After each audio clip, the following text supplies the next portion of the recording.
Hey, aloha everyone, and thank you all for joining us for our weekly Hanauma Talks seminar series presented by the Hawaii Sea Grants Hanauma Bay Education Program. My name is Gavin Hawaiʻi, and I am the Outreach Program Coordinator for the Education Program. First off, I would like to introduce Maya Walton, who is the Hawaii Sea Grant Program Leader and Research Coordinator. She acts as a liaison between various researchers, Sea Grant Extension faculty, and University of Hawaii Sea Grant Program. She also serves as a programmatic point of contact for several fellowships managed by Hawaii Sea Grant, such as the cadre of Sea Grant graduate fellows we are featuring tonight. A few reminders before Maya introduces our speakers. Please keep all your questions till the end of the presentations, or please type them in the chat at any time. Also, please remember to turn off your microphone as well as your video during the presentations. We appreciate it. With that, Maya, would you please talk about the Sea Grant, a little about the Sea Grant Graduate Fellowship Program, as well as introducing our featured speakers tonight. Thanks, Gavin. Big thank you to Gavin and Morgan from the Hanauma Bay Education Program. Some of you may have read in the newspaper that Hanauma Bay opened this week. So we really appreciate them making the seminar happen through this virtual space while going back to that face-to-face work at Hanauma Bay. So thank you guys so much for everything you do. Aloha, my name is Maya Walton. I work at the University of Hawaii Sea Grant College Program. And this month, December, and last month, we're featuring the research of graduate students supported by Hawaii Sea Grant, as well as the Pacific Islands Climate Adaptation Science Center, or PICASC for short.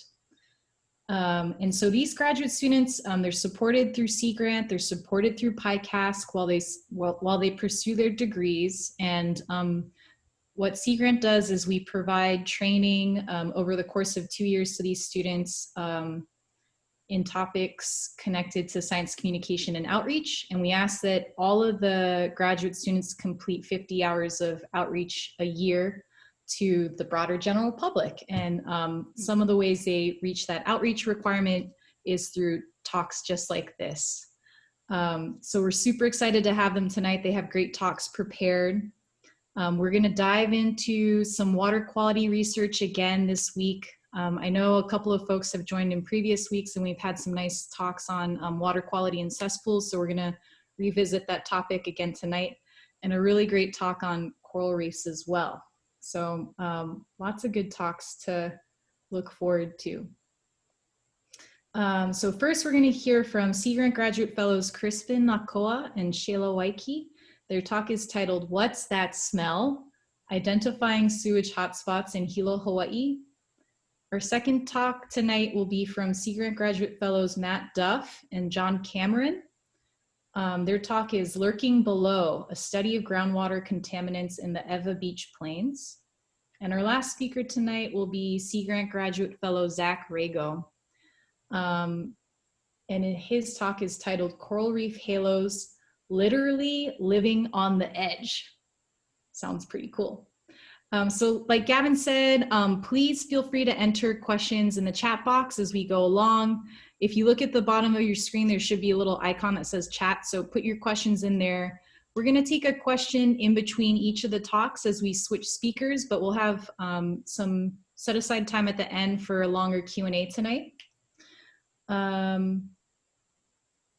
Okay, and with that, Crispin, Shayla, whenever you're ready, you can take it away.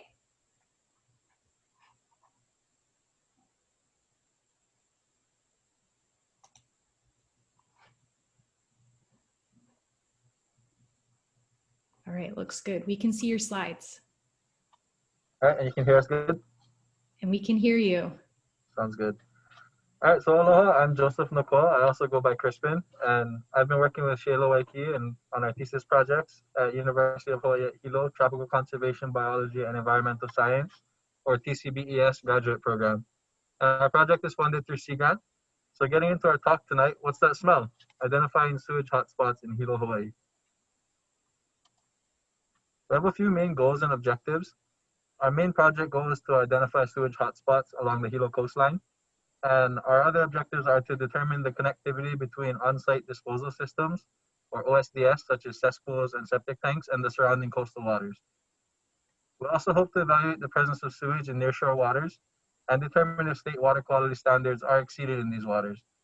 The Hawaii Department of Health also does monitoring of recreational waters around Hawaii Island, but they have a small staff, and our goal is to get a high resolution understanding of sewage pollution in the Hilo area.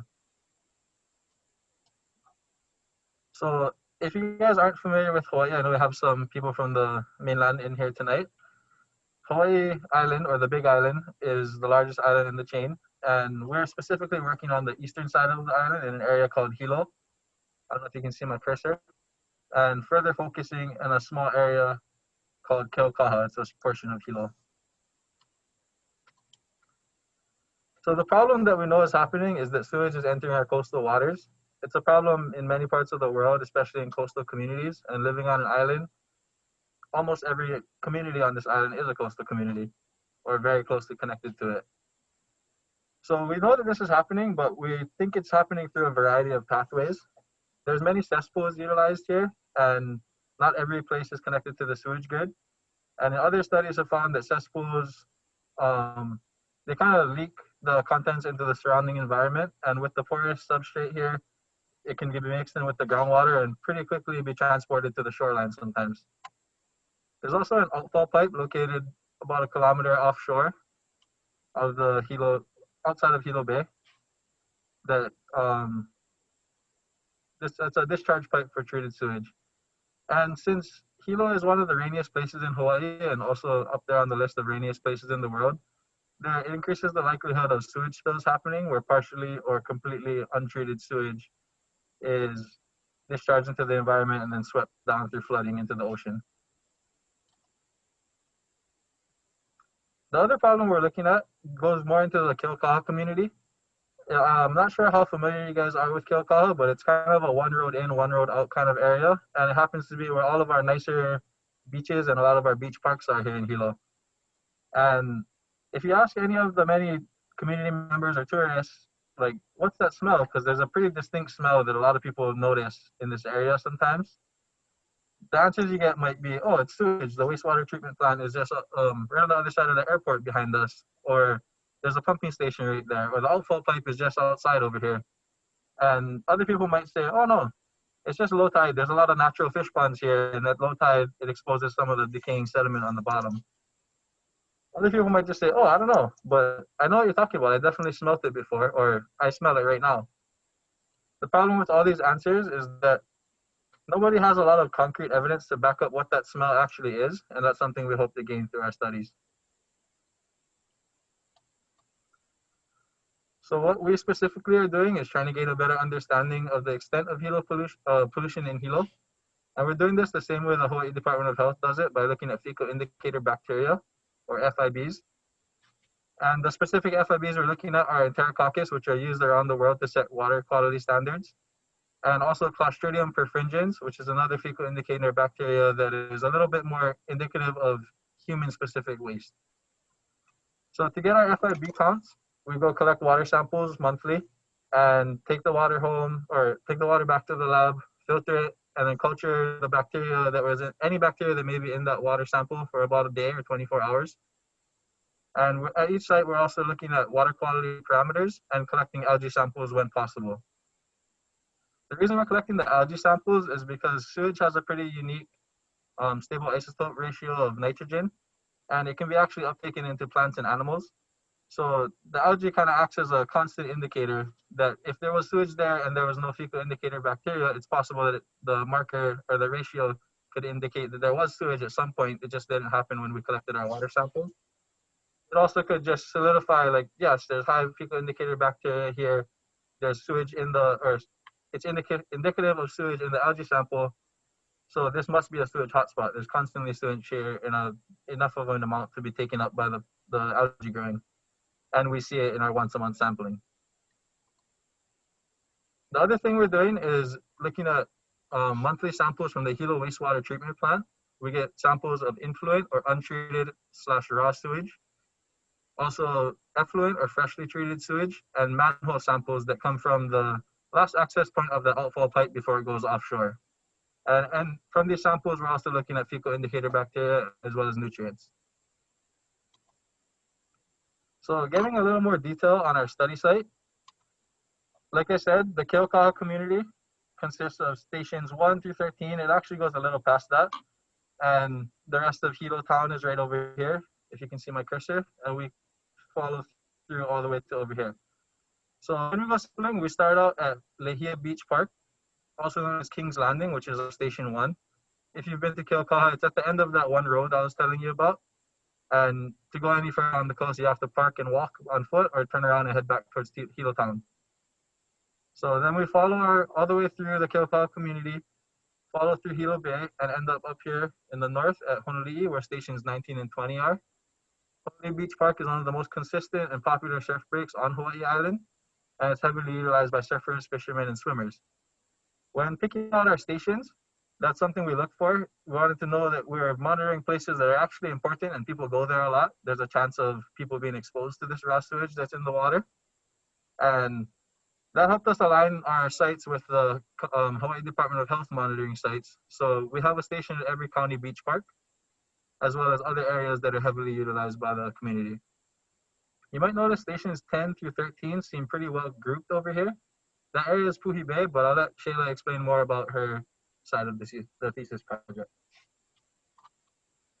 All right, so like Crispin just mentioned, you do see a concentration of study sites here in this region. Study sites 10, 11, 12, and 13 all reside in this area called Puhi Bay. So in addition to looking at the entire Hilo coastline and identifying sewage hotspots, we particularly want to pay attention to culturally significant areas within Hilo that could be greatly affected by sewage. So that brings us here to Puhi Bay. So for those of you who don't know, Puhi Bay is a culturally significant beach located within Keaukaha.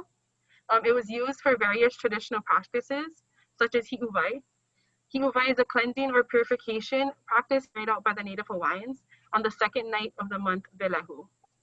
And in addition to traditional practices, Puhi Bay was also a spot designated for fishing or food gathering by the locals of the Keaukaha community, as well as Hilo as a greater whole. So identifying and monitoring sewage hotspots in areas like these are vital for adjacent coastal communities, especially those that are heavily reliant on coastal resources. So Puhi Bay is also of specific interest in our project because Hilo wastewater treatment plant outfall pipe, as seen here in this picture, is located nearby and extends out into the ocean. In addition, numerous homes within the Keaukaha community are not connected to the sewage line and are still utilizing on-site sewage disposal systems like cesspools, and that allows for the contamination of groundwater, which is then brought to the coastline.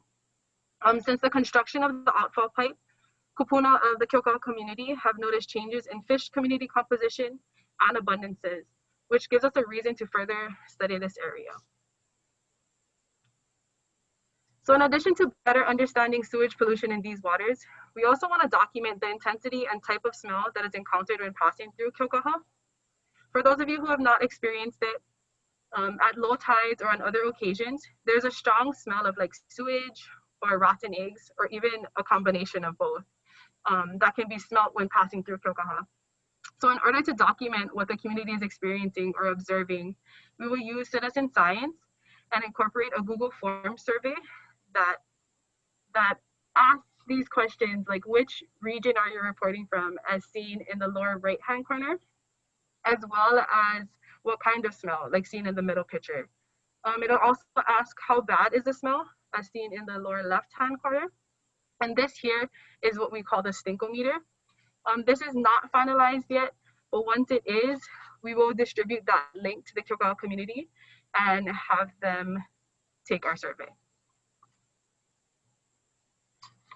So in addition to citizen science, we will also be utilizing dye tracer tests to identify the connection between on-site sewage disposal systems and coastal waters. So this method was successfully used in a study done on the opposite side of the island in Puako. And for these tests, we will be selecting 5 oceanfront homes in Keaukaha and that will be chosen depending on the willingness of homeowners. From there, an organic dye called fluorescein will be injected into the cesspools, and then at the shoreline, it will be monitored for its presence. This will be made possible through groundwater springs like that seen in the video here. This video is just an example of a groundwater spring. It is not an actual dye tracer test. So in addition to citizen science and dye tracer tests, we will also be sampling the Hilo wastewater treatment plant outfall pipe. The location of the sewage outfall pipe near Puhi Bay raises concerns for the community of Keaukaha. So we will sample the outfall pipe by boat and collect water samples from the sewage plume, which will then be analyzed for fecal indicator bacteria, or using fecal indicator bacteria. And as seen in this picture here, this green line that extends out into the ocean is the actual sewage outfall pipe that is utilized today. And as you can see, it is not that far offshore. So what this means for the future.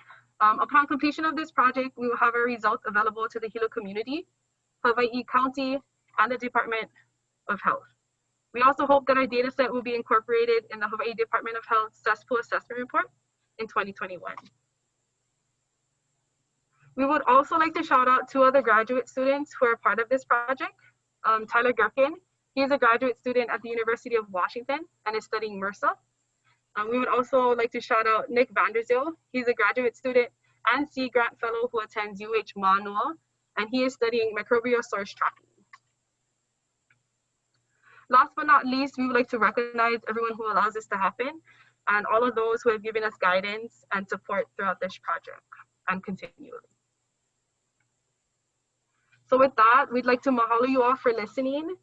And as Maya said before, we will take one question.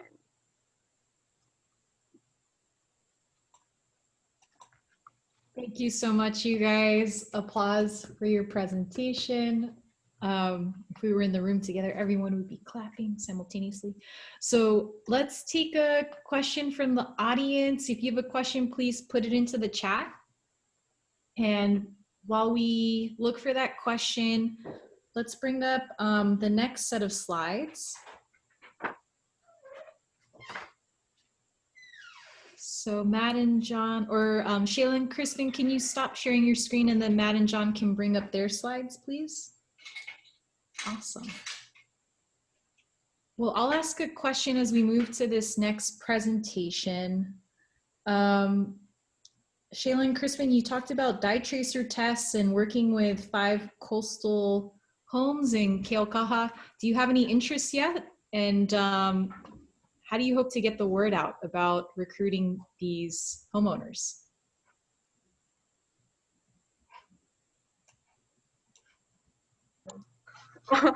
So we don't have any interest yet, and I think the way that we would go about getting that interest from the community would be with our community meetings, or like meeting with the community and like letting them know what we're doing and everything, and then we just have to go from there. It's hard to get through like COVID and stuff with all the regulations, lockdown type of things that are happening. So we hope to get that done soon. Sounds good. So if anyone's out there listening tonight and they say, I want to be part of the dye tracer test, be in touch with Shayla and Crispin. And I live in Keaukaha, yeah, be in touch with Shayla and Crispin, please. Thank you guys so much for your presentation. We're gonna move to Matt and John now.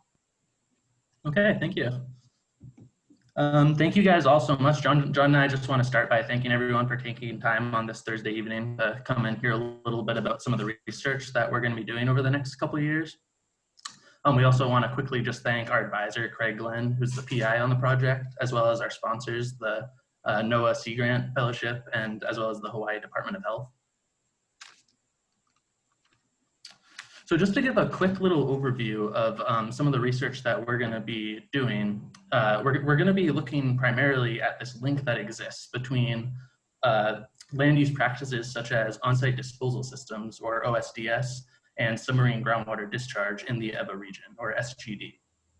And so when we are talking about OSDS, what we're talking about, as you heard from that last presentation, septic systems or any wastewater systems, you can think cesspools that are designed to treat and dispose of effluent that's on the same property that is producing the wastewater. And these are usually going to be built in areas that aren't generally served by public sewage infrastructure. And the reason that we're interested in submarine groundwater discharge is because of its potential to carry nutrients from the land out into the sea, as demonstrated to the right on this figure up above. So as the water moves through the landscape, it's bringing with it different pollutants and contaminants that will eventually make its way from the land, through the land, underground, and into the water.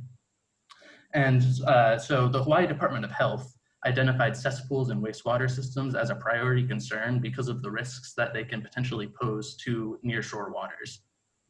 And so although Hawaii did ban cesspools in 2015, there's still a large legacy of already existing cesspools that can potentially pose a significant impact. And so this figure that we have pulled up here, it's of Oahu, and you can see this purple little triangle shape near the bottom. It's showing the EVA cesspool priority area that was determined by the Hawaii Department of Health, which is where we are going to be doing primarily the majority of our research. And on this map, the redder the color, the more dense the OSDS systems. And so you can see from how red that color is, the EVA region has potentially the most dense amount of OSDS systems on the entire island. And if we move to this next figure, this is showing a little bit closer up look. You can see within our priority research area, there's a lot of different public and private wells, which we'll be getting samples from, as well as the OSDS systems. And it's a little hard to make out, but you can see circled, there's a yellow triangle, and that is a wastewater treatment plant that's also in our priority area. And so it's going to be very interesting to see how that might also be impacting groundwater. And this light blue color is the reefs off the coast of the EVA Plains. And so really what we're looking at is how this effluent discharge that's entering the waterways, how is that going to impact reef health and the groundwater and the water as a whole. And so just a quick, a little bit about why we think that our research is going to be important. So OSDS effluent degrades the environment by increasing the biological productivity in the streams and nearshore waters. And so what we mean when we say that is nitrate and phosphate that's enriched in this OSDS effluent, it's going to be the most limiting nutrients in those waters, which essentially is saying that the more of that stuff that you put into the system, the more biologically productive it'll become, which will lead to eutrophication, and it can impact the health of the local reefs, as well as eventually the health of humans who are using the beaches and waters recreationally. And so with too many of these nutrients being present in the waters, the native reef biota can potentially be forced out, and which can just change the whole dynamics of the marine ecosystem, impacting the overall health. And so just a quick little history before John takes over to talk a little bit more about our methods. Historically, the EVA Plains was primarily used as an agricultural landscape for farming sugarcane. And so this figure up on the top right here is a historical land map of the EVA Plains. And you can see this red circle, inside this red area right here, that was all plantation land. And so many different fertilizers would have been used during that process.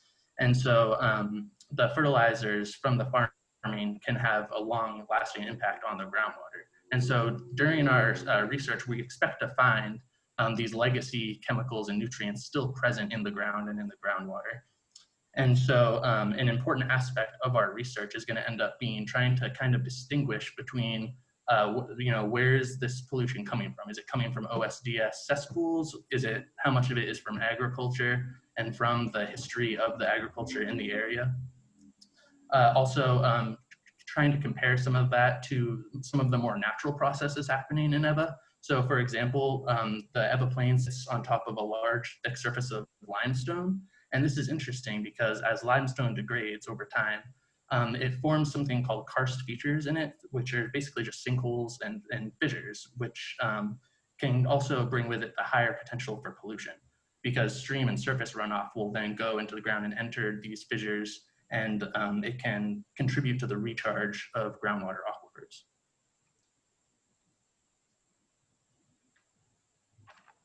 So if you look at this figure up in the top right here, this is showing sort of breaking down the EVA plains by how the land is used. So you can see this kind of light pinkish purplish color that is showing developed land in the EVA region. And so you can see a great deal of it is already developed, and that is only going to increase as they expect to see up to a 70% increase in population by 2035, which is going to be the highest growth on the island of Oahu. And so we're only going to see more and more developed area, which will then lead to more impervious surfaces, which will increase the rate of runoff. The EVA Plains also happens to be home to multiple different golf courses, many different beaches that are very widely used, as well as a large industrial section, kind of speaking like of that wastewater treatment plant we mentioned earlier. And so it's going to be very interesting to see how all these different variables and factors combine to sort of influence the hydrology that's going on in the EVA Plains area. Cool. Thank you, Matt. So I'm going to take over and talk a little bit about how we're going to collect all this data. So we're going to use a couple different methods. The main two are going to be aerial imaging through a quadcopter drone that has a thermal camera attached, and on-site water quality measurements with a YSI probe. And they kind of work in tandem with each other, but the first one I'm going to talk about is the drone imaging. So you have two examples here of previous research that was done on submarine groundwater discharge. And the thing that makes it distinct is it's relatively cooler and less dense than seawater. So in this example, you can see it's about 18 degrees Celsius, and the rest of the water is warmer, and it's floating on a very thin layer. And the drone imaging will be able to really prove that what we're seeing with the water quality sampling is really taking place. This was done on Maui, and this was done in South Korea. And you can see kind of how distinct these point source plumes are coming out from multiple different locations kind of across area where you're looking. And for on-site measurements, we're going to use two different types of wells. We're going to use the temporary beachfront wells, or the piezometers, and permanent private and public wells. As you saw in the figure that Matt showed, there are a lot of private wells in the area, and we're hoping we can be able to sample them kind of across the OSDS priority zone. For the beachfront sampling specifically, we're going to be using a peristaltic pump, a piezometer, which is about 4 feet tall, that's fitted with this metal tip that has screens on it so the larger particles don't go through it, and pumping the water out and testing with the probe, the YSI probe, for a couple different on-site measurements so we can verify that it is submarine groundwater before taking samples and sending it off. We're planning on doing this about every 200 meters across our project area, and it has to be done at low tide. That's when you get the most discharge, and that's when you'll be most likely to get a good sample. And so what are we looking for when we're doing these sampling? We're looking for a number of different chemical tracers that will help us differentiate where this water has been and what happened to it as it came out towards the ocean. Specifically, as far as chemicals go, we're going to be looking for nitrate, nitrite, and ammonium, nitrogen 15 versus oxygen 18, boron 11, phosphorus, carbon, and chloride. And the salinity is important to note because submarine groundwater isn't fresh water and it's not seawater. It takes up the middle. So if you know the salinity of the sample, you're able to kind of unmix the salt water from the fresh water that you have and get an accurate concentration of the fresh water as going out without it being diluted by the seawater. And once we do that, we can draw all different kinds of conclusions based off of what we think is happening and kind of what we're seeing. And this is a graph, and we don't have to get too specific about it, but it's just showing how when you're looking at nitrogen 15 and oxygen 18, you can compare the two, and the results will end up in discrete zones. So over here, you have the sewage, septic waste, manure air zone, soil, just kind of overall soil nitrogen levels, and then fertilizers and other things. So, I think we're mainly focusing down here. This is not going to be as big a part of our project, I don't think. So kind of what are we expecting to learn or to see? We expect that we will see a clear human impact on the groundwater and submarine groundwater and the EVA plane. We are anticipating and we hope to produce the first high resolution thermal imaging of the EVA plane. We want to be able to also differentiate between where this groundwater is coming from. Like Matt said, it was a sugarcane plantation for maybe 100 years, probably less. So there's a lot of leftover fertilizers that could become important as legacy chemicals, or could be mainly on-site disposal systems like cesspools, since there are a lot of those as well. There's also the golf courses and other things that could have some fertilizer impact on it. And we hope to inform future remediation techniques and strategies, because if we know what's going on, it's easier to stop it and solve it. And this figure is just kind of showing, this wasn't taken with a drone, but it's the same process as taken with an airplane. This is a good kind of summary. If you had to pick one picture to show what our project is, you see down here, the colder groundwater coming out, and it's cooler, and it's also much higher in nutrients than kind of the background seawater that's in red. And bigger picture, it's always important. Hawaii is very dependent both culturally and economically on coral reefs and reef health across the state. And it's important that, that is protected and kept as healthy as possible with all things considered. And if we zoom out even from there, the groundwater health, or health of groundwater and how safe it is to drink, is a problem worldwide, especially in coastal areas where you see more cesspool and septic tank usage. And protecting that for people who may rely solely on groundwater or mostly on groundwater for their potable water supply is extremely important. And a better understanding of how these contaminants behave and how they work in the environment will help kind of guide the science and hopefully the policy to protect some of these important resources. So I think that'll do it. Thank you for listening. If you have any questions, feel free to ask. Thank you, Matt and John. Thank you for your presentation.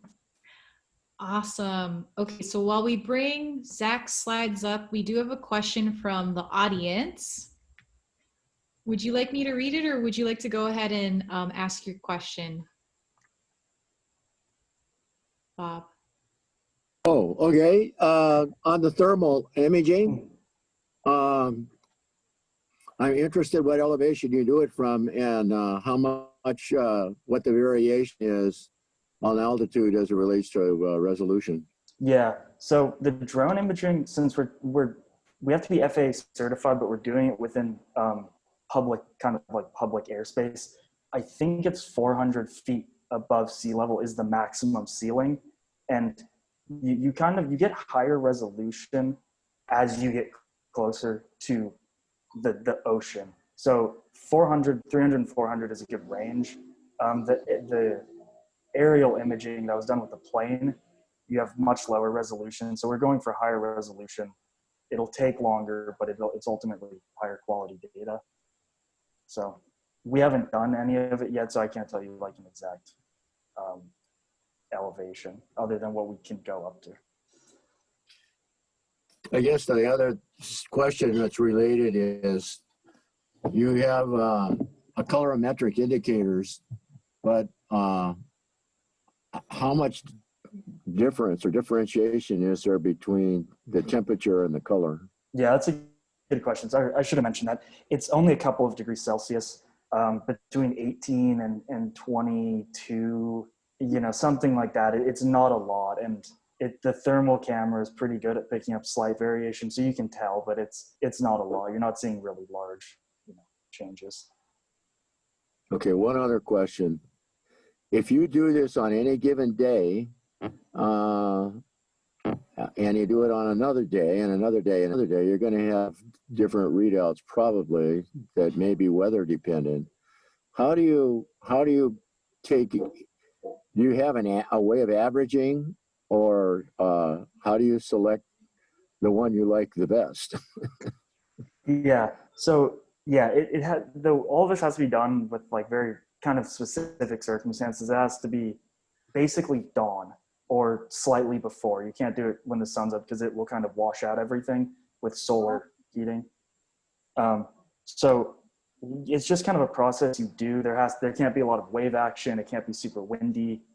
So you just kind of have to go through it. And when you find the right one, I think it'll be very clear in a way. Like some of the ones that I showed were very, you could very clearly see, like, you know, it looked like a pipe almost of water coming out.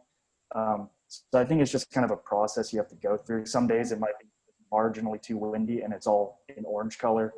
And some days you'll get really high quality photos. So one more question on the color that you're actually seeing. Yeah. Are you able to correlate that with the current? Because the current may take your temperature. Mm-hmm. What you're reading and where it came out of the ground aren't going to be the same place as current going. Yeah. That's a good question. Within, you know, close enough to the shore, it's kind of, you can kind of just say there's not a lot of like a longshore current. But as you get out, you'll certainly get like kind of swirls where you see the colder groundwater start to become yellow and then ultimately back to like a red color. So it's not as, it's useful, but it's good to prove what we already know about the nutrients coming out, as opposed to using that as like the sole way that we detect the groundwater being there, if that answers your question. One more question. Do you do a salinity correlation with the color? I'm sorry. These are awesome questions. But we have time at the end for even more questions. Let's keep those questions coming in the chat. So if you have more questions, feel free to keep putting them in the chat. But we are going to move to Zach's talk now. So audience, keep those good questions coming. And Zach, when you're ready, you can take it away. Awesome. Yeah, hate to interrupt good questions, but again, as my peers have said, thanks everybody for coming and engaging with us tonight. And obviously, big thanks to the Hanauma Bay Education Program, Sea Grants. Obviously, would love to also point out my PI and my advisor, Dr. Elizabeth Maiden, who has been really the driver of the work on coral reef halos to this point. I'm really excited to share with you guys kind of what our next steps are and the project that I'm going to be engaging with to continue the work of our understanding on coral reef halos. So first, when we're talking about halos, we need to first begin to talk about some of the kind of fundamental challenges that occur in coral reef conservation across the board. And I think one of the #1 things that's almost unintuitive in a way is that there's this inherent need for divers to be in the water. And as simple as that seems, it can actually be quite challenging. And even if we put it in the perspective of for every dive that we do, even that dive, if we have the resources for it, is limited in time and in scope because we're limited by the air in our tanks, for instance. And this becomes even more challenging when we, in some circumstances, add on the fact that a lot of the places that we're interested in are incredibly remote. And perhaps there's no better example than a place that's very close to all of us in the Papahanaumokuakea National Marine Monument. It's somewhere that we very rarely get to. You know, on average, a ship only makes a trip out to those atolls with scientists every year, and in some circumstances, 2 years. And even getting out there, some of those reefs, and particularly with atolls, are inaccessible. We may be able to get to the peripheral reefs on the exterior of the atoll, but sometimes accessing the interior and other particular areas of a reef is just impossible. And that leaves a lot of open questions about the health and about the condition of many reefs around the world, well beyond just the Hawaiian island chain. And that kind of brings me to one of the biggest problems here is that we're working in a world with limited resources, and even more so within the sciences. Doing trips to these remote locations and doing science in these locations have incredibly high costs. They take a ton of time out of our daily worlds, out of our research, to jump on a boat that may be gone for a month, maybe more, to go to these remote locations and to conduct our work.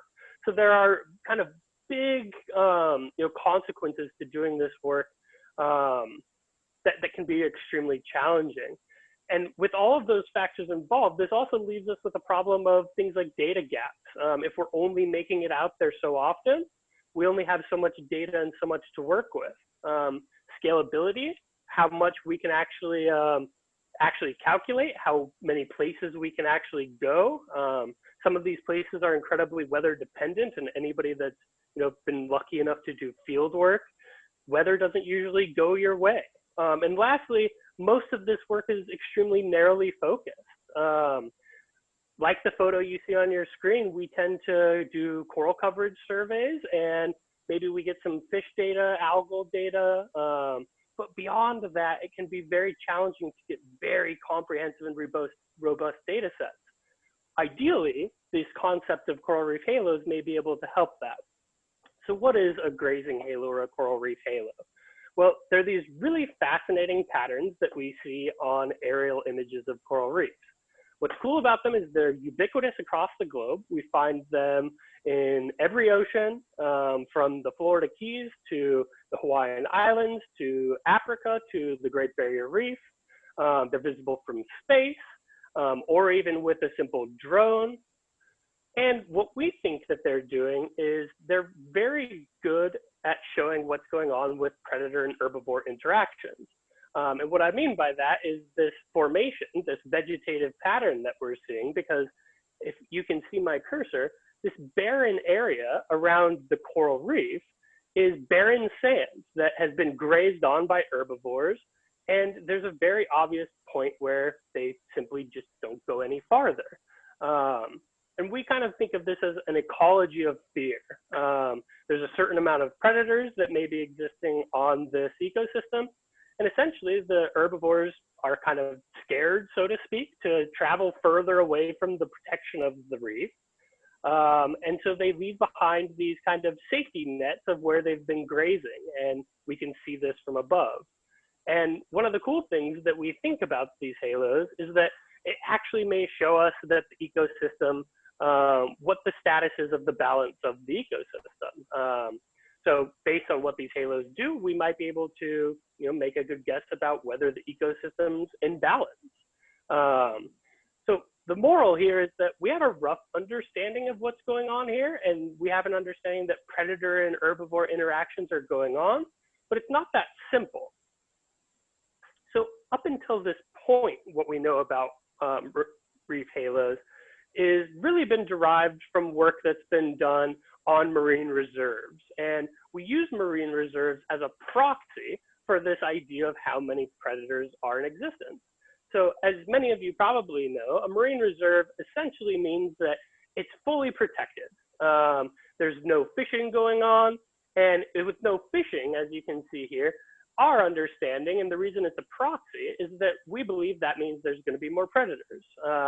Most of us tend to like predators on our dinner plates, for instance, things like our ahi poke or our ono, or even sharks. They're going to increase as we decrease fishing within a location. So in a marine reserve where there's no fishing, we expect there to be an increase in predators.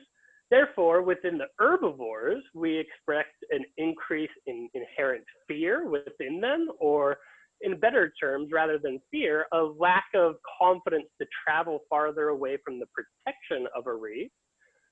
And we believe that that leads to a smaller halo or a smaller grazing pattern around that reef structure. On the other hand, we get the polar opposite. In unprotected, perhaps overfished in some circumstances, which happens very regularly around the planet, we're going to have fewer predators because they've been taken out by anthropogenic stressors like fishing.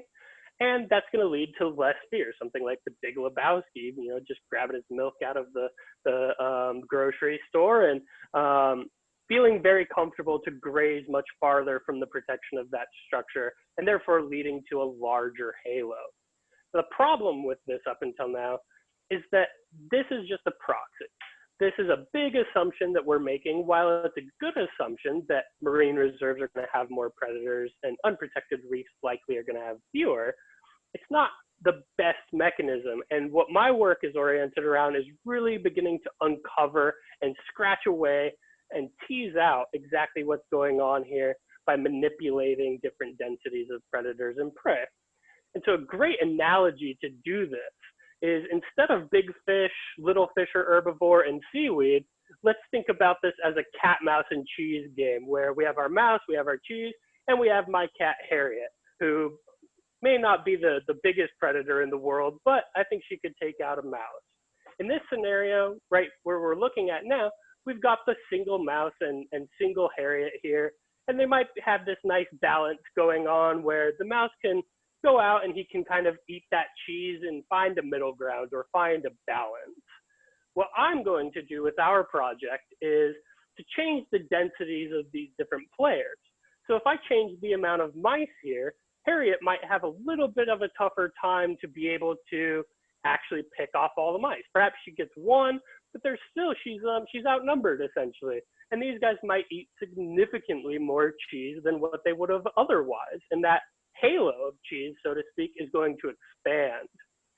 Now, vice versa, let's say I clone Harriet and she's running around and we've got a 4-on-1 situation where 4 Harriets are going after a little lonely mouse. Well, it's probably not going to work out too well for the mouse. And if he doesn't get eaten, he's likely not going to venture very far away from his little hole in the wall, aka a coral reef, or the protection of a coral reef. And he's not going to be able to expand, and we might actually see that cheese halo shrink in size. And one of the last things that we're interested in doing here is also thinking about non-lethal predator density. And that's essentially saying, if I were to, hypothetically tape Harriet's mouth shut and let her roam around with some mice, well, we think that the mice or the fish might be smart enough to actually, kind of recognize that there's no actual threat going on, and we might actually see an expansion of that halo once again. So that's, I think, a great analogy to think about how these halos are functioning, and maybe a system that is more familiar to most of us. Now, how exactly are we going to do this with herbivores and predators and algae within the ocean? Well, this right here is basically a diagram that you're seeing in the image of how exactly I'm going to set up this experiment. So the colors here actually mean nothing more than just different potential sites that I've been looking at. So the image that you're seeing is from Google Earth, and is showing all of the fish pens that are located at the Hawaii Institute of Marine Biology, where our lab is. And where you're seeing here in the red, and these 2 pink ones would actually be extras, but the red ones would be basically 3 sets of treatments and 4 each that we would set up within these fish pens or out here on the flank of the reef. But essentially what a mesocosm is, what we're setting up, is really just an enclosure. It's kind of a big aquarium that's just utilizing the natural scope around it of the ocean so that we're not actually having to control all of those different variables. And that's really the core of why we're doing the mesocosm. It gives us full control of the variables. All of the mesocosms will have the same water supply, but we have control over what the predator and prey densities are, and we can better understand what those underlying ecological mechanisms are that are occurring when we see these halos form or alter or perhaps not happen at all. And these are going to allow us to tease apart what's happening, and it's really step one to unlocking this really cool potential that reef halos have. Now, just to put this back into perspective of how we're going to be doing it in a marine system, rather than cheese, we're going to have our small herbivorous fish, we're going to have, our cheese is going to be our strips of algae that we'll have as spokes here. So this is essentially a container that'll be about 4 meters as a radius. And we're not going to have coral in the center, but we'll have a certain structure that will allow these herbivorous fish to hide away from a predator that won't be a shark, but it will be something able to consume the fish. And again, our treatment 1 is going to be changing the herbivore densities, having lots and lots of herbivores. Treatment 2 is going to be increasing the amount of predators and seeing how that impacts the algae. And then lastly, we're going to have non-lethal predators, which will actually just be the same predators you see in treatment 2, but we're going to have a barrier so that essentially the little fish are getting the cues that there's a predator around, but they're not actually going to have a threat to be eaten. And from there, what we will do is we're going to measure exactly how the amount of algae, the length of how high the algae is within the water column changes throughout these different treatments. And ideally, that will give us a really good idea of exactly how these variables in particular are altering or causing the formation of halos in a natural system, which is really exciting.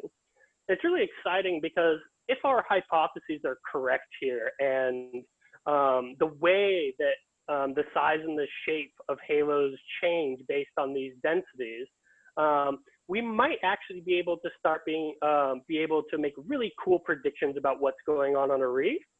And we might be able to do it just by using an aerial photograph or a satellite image. So if a halo is increasing somewhere in the Papahana Makuakea National Marine Monument, we might not even have to send that really expensive and really time-consuming boat up there. Instead, we can take a satellite image. We might be able to deduce whether or not predators are increasing or there's been a problem with the herbivore population.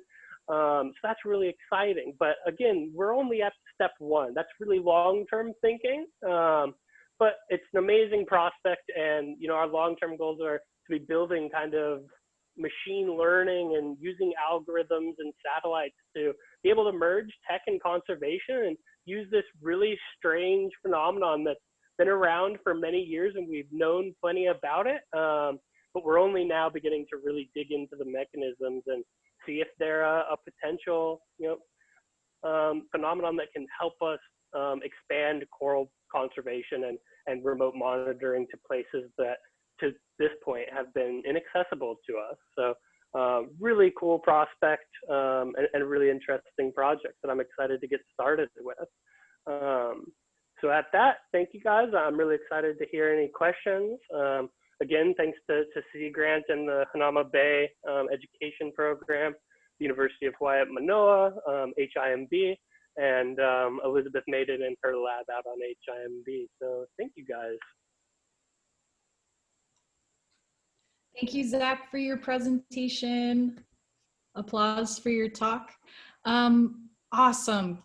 There are questions from the audience. So let's take that question.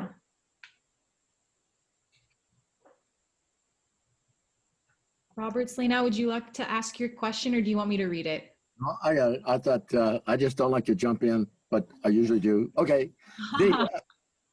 What fish are you considering? It seems like you have a lot of choices. There's tons of herbivores out there.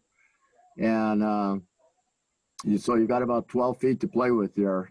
I'm curious how I'm trying to visualize what you're going to have swimming around in there. Yeah, totally. So I think our predators are fairly well established that we're going to be using the peacock grouper. Our herbivores are a little bit more challenging right now because so far in the discussions I've had with folks out at HIMB that have done some similar work, particularly Julie Zill, who's kind of doing the same project but from the outside or from the inside out, is going to likely depend on what algae I decide to use. So Acanthophorus bicifera was a really interesting prospect, but our original goal was to use juvenile parrotfish. But unfortunately, from what I understand, they're probably unlikely to eat the algae that I was originally thinking of using. So we might move into one of the smaller surgeonfish species. But I'm brand new. This is only my first semester as a PhD student with Dr. Maiden. So I'm still in the working process of figuring out and designing all this. But it's likely going to be juvenile surgeonfish, or potentially, if I find another algae candidate, we'll go with some juvenile parrotfish. Thank you. Thanks, Zach. Thanks, Robert Slanow, for your questions. Other questions from our audience tonight for any of our speakers? So we had great talks this evening from Crispin and Shayla on water quality research in Hilo, Hawaii, investigating potential problems with some of our sewage infrastructure there. Great talk as well from Matt and John on research happening along the Eva coast, and then Zach presenting on these coral reef halos. On the Hilo one, you got one? In the chat. I'll ask a question. This one's for Zach. Thank you so much for your talk. Really cool stuff. So these halos, if there's an absence of an halo or like a smaller halo, that could indicate predator presence, lots of fear. Fish don't want to go very far from the reef. But could it also indicate a lack of herbivores? How do you know what's happening? Yeah, for sure. So I think that's a really good question. Unfortunately, I don't have, a straightforward answer for you. But it brings me kind of to a thought that I've been playing with of also thinking about this in the context of perhaps, a bleaching event, for instance, where if you have massive die-off of coral within a structure, the protective structure, then you're increasing that algae in a place that has the protection already.